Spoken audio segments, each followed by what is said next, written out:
have been trying to find the time to record a little something for quite some time now, and it hasn't worked out.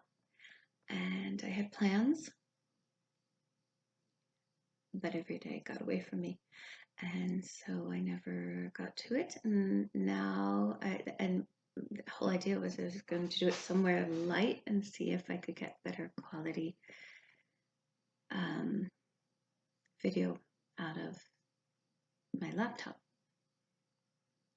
But it never happened. So now you've got me with horrible lighting because it's nighttime in my nightgown. Because that was the only time. I figured if I don't do it, it's just not going to get done. And I wanted to do it. So I made a nightgown. Didn't get any credit for that. I don't think I've ever shared it. I should, because I love this nightgown. I call it my Poldark nightgown because it makes me think of something that Demelza would wear, which is silly, but true.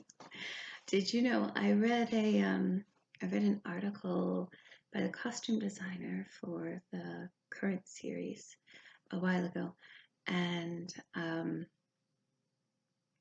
they were talking about how Demelza is always dressed in the colors of copper.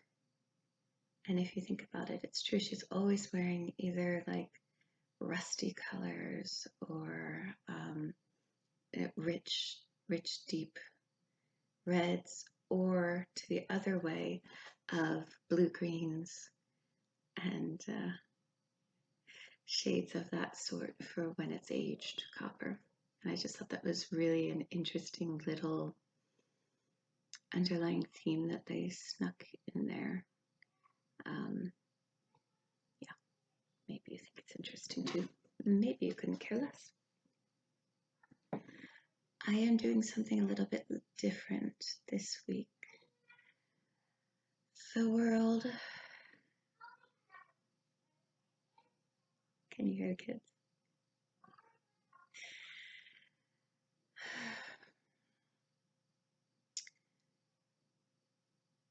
The world has seemed like a deeply sad place lately.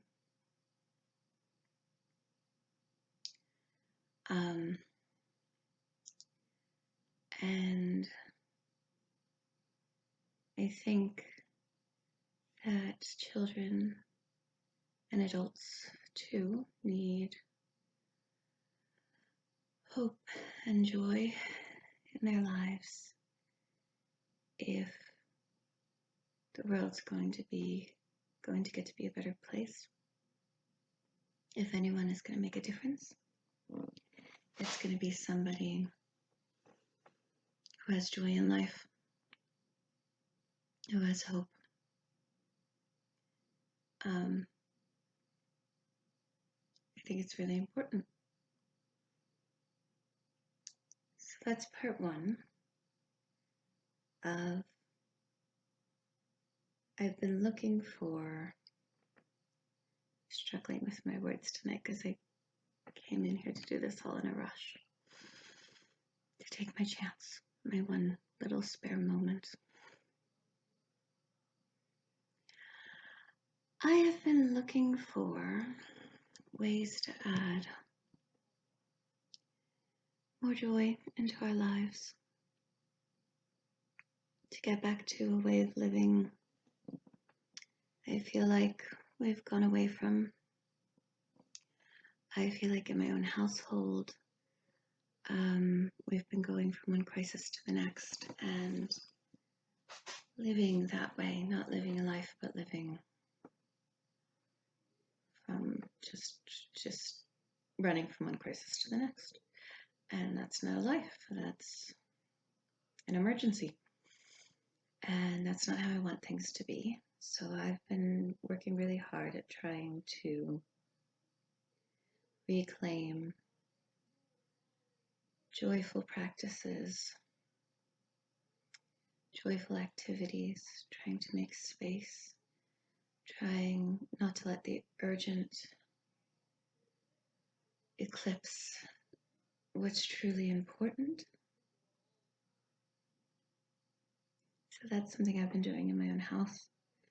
I've been watching old episodes of the podcast Tales from Cuckoo Land. If you don't know that one with Gaina, it's lovely.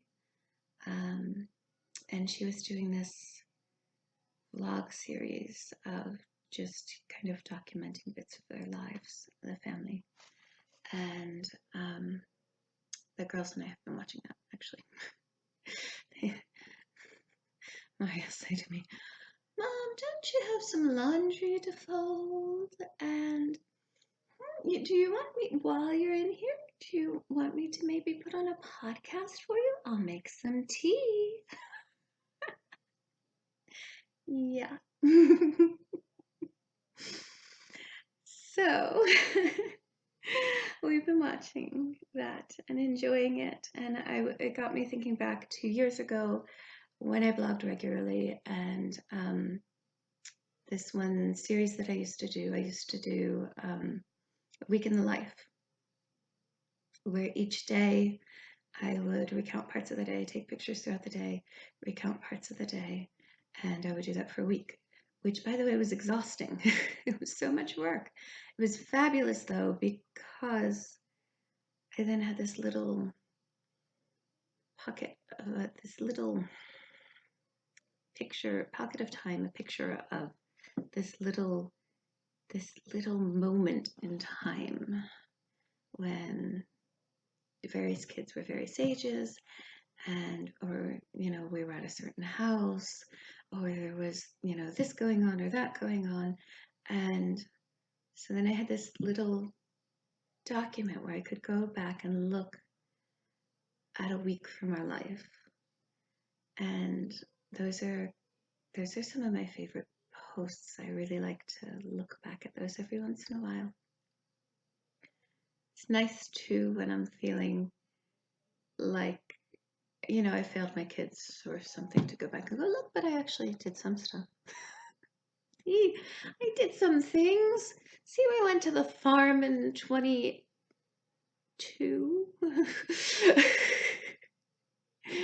Look, I read them stories and knitted them sweaters, and we did crafts and went to visit the cows, or whatever else was happening in any given week. But I haven't done that in years because I haven't been blogging.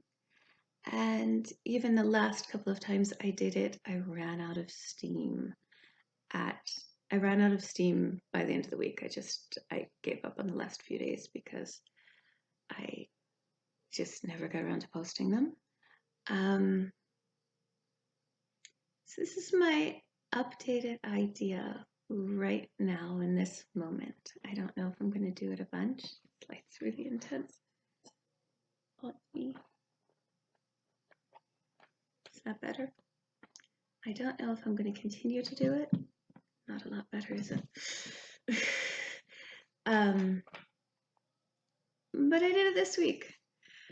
And so here, this is a glimpse into our lives. One video that I pieced together of our week, our entire week. Maybe not as detailed as my blog posts used to be, but because there's actual footage of the kids and all, it's kind of more intimate in its way. So, a little something different. So real quick, an update also, because maybe I'll want to remember this, is that my vision's greatly improved in the last couple of weeks. No particular reason, I don't know why. It's still not anywhere near normal, but it's improved a lot. And I went back to knitting on that cabled sweater for Serafina that I shared with you a while ago, that I wasn't sure how I was going to finish, and I'm really, really, really pleased about that. I'm really excited to be able to be trying to finish that. So I'm almost done the first sleeve. And I actually started ripping on the second sleeve one day when I needed something easy to knit. So hopefully I'll have that to share soon. And what else? Oh, we went to a stargazing party.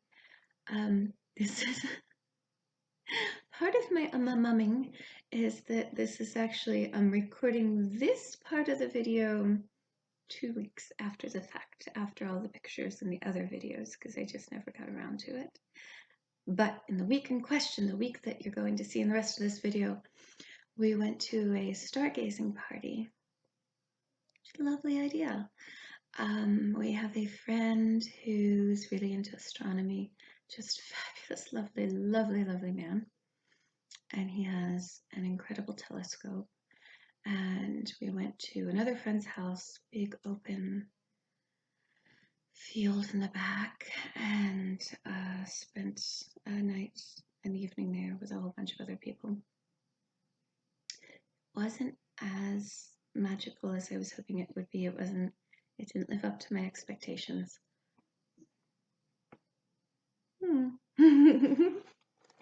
Last year, I decided to wake Mari and Galen up in the middle of the night for some stargazing when there was supposed to be meteor showers.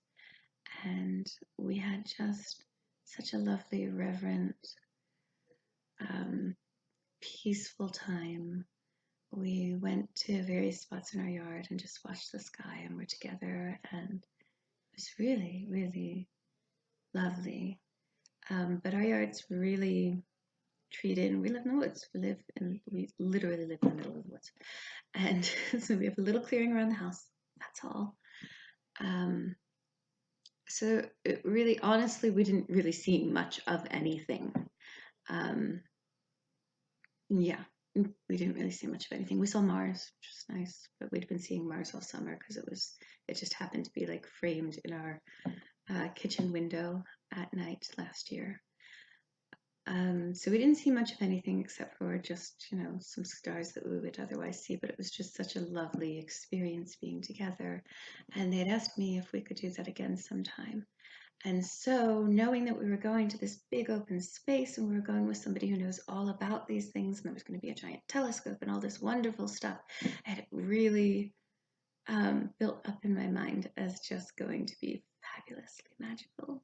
But what actually happened was that there were a whole lot of kids there. So instead of lying on the grass and watching the stars, there was a lot of running around screaming and chasing each other and stuff like that, which, is to be expected, and it's fine and there's nothing wrong with that, but it was kind of sad.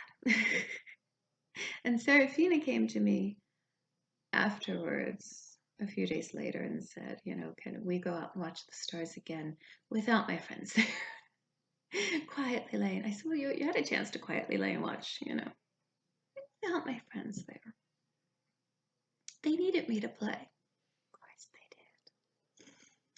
But I got to see we got to see the International Space Station go by, which was neat. And through the telescope, I got to see Jupiter and 4 of its largest moons, including the one that they believe might have primitive life. So it was really interesting in that respect. And I also tried to photograph the moon, which I tried to do from time to time. It's hard to do, especially without like really specialized equipment, I guess. But I took a bunch of pictures, and I'll include one of those here. So I was actually pretty pleased with how that one came out. So other bits. Okay, so this is so cute. I have to share. So the last couple of weeks, I spent making all the appointments that everybody needs for whatever, doctor's visits, dentist visits, all of that stuff. And as they do sometimes, the dentist's office sent a little postcard to Seraphine saying, we look forward to your visit. We can't wait till you come in and blah, blah, blah with a reminder. Just a stock reminder postcard. Nobody else has gotten one. I don't know why, because I made appointments for every single member of the family, but so far it's only been her who has got one, who received one. and she was so excited. She's desperate to go back to the dentist anyway because they give her toys. They give her junky plastic toys that I hate and step on. Apparently, that's worth going to the dentist when you're 5. Anyhow, she was so excited to get mail because she doesn't usually get mail, and it was such a big deal. And she felt like this was like a personal message to her that she insisted on writing back to them. I'll have to see that. Okay. See? So this is her card.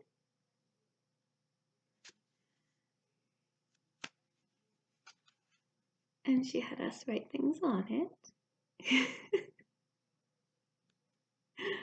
Oh, I'm seeing whoever wrote this. It should be 2 O's on the T. T-O-O. Wasn't me who wrote that part. It was whoever was closest to her while she was working on it. She went upstairs and she got her toothpaste and her toothbrush and our floss so that she could draw pictures of each of them to send to the dentist.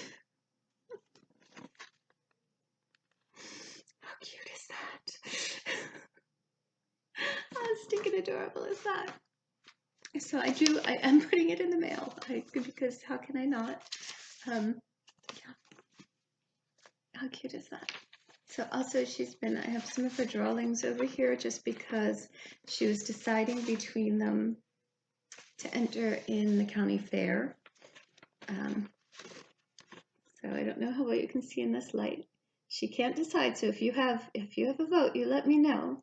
So this is her pig in a dress, carrying flowers. And started out as ladybugs, but then she gave up on that, and yeah, there's chicks and a hen and hummingbirds in a tree with flowers. And then this one, chicks again, favorite topic, chicks again on a rainy day with a rainbow. So you tell me which of these is your favorite. I love them all. And also, tell me what you think of this. I think it might be a little too long, and I think I've babbled on for too long now. And maybe you're just not interested, and that's totally okay. But it's kind of something that I was doing more for me anyway, to record some memories from this moment in time, and also to have the goal of making them be better and happier memories than I feel like they have been lately. So enjoy.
I've been missing having books. That's a big part of my life. So the last time that I was at the library, I got a stack of gardening books. And with all of their beautiful, beautiful pictures and captions to read and things of that sort, it's a good fill-in for me. And this one is my favorite, even though I've known this book for a very long time and I've looked at it a number of times. Tasha Tudor's Garden. I think the first time I saw this book was in a book shop when Elijah was a baby, and he's 17 now. And my mother-in-law had a copy of it on her coffee table for the longest time. I would always, in lulls and conversations, sit and page through it. And I know I've gotten it out of the library a couple of times myself. One of these days maybe I'll just buy it. Probably makes sense. And I thought I would mark a few of my favorite pages and share them here with you, but then I realized that every single page of this book is just gloriously beautiful. There's not a single page that you can't open up to that isn't just an absolute feast for the eyes. I love it so much. It's really, really, really beautiful. Well worth picking up. Just look through the pictures if nothing else.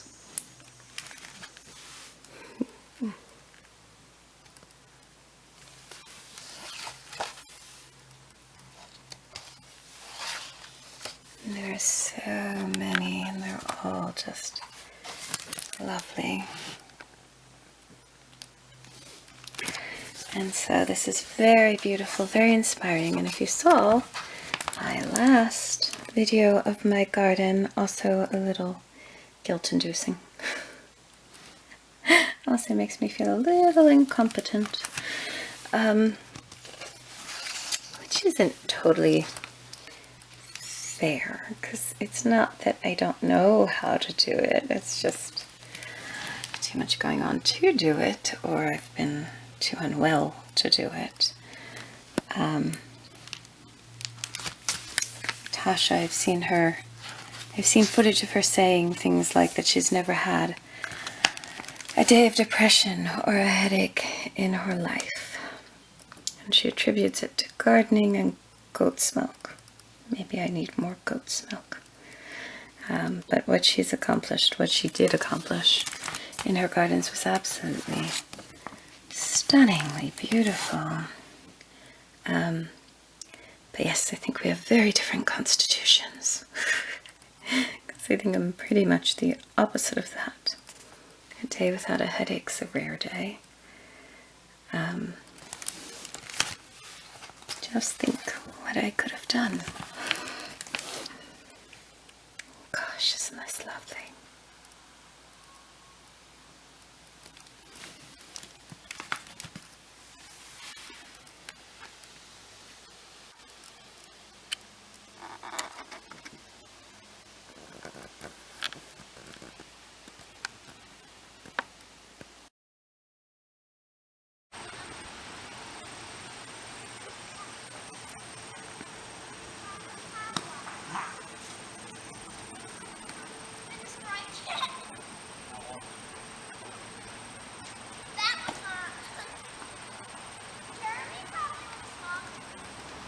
Oh, it swung off or at least bit down the right field line.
So Jack doesn't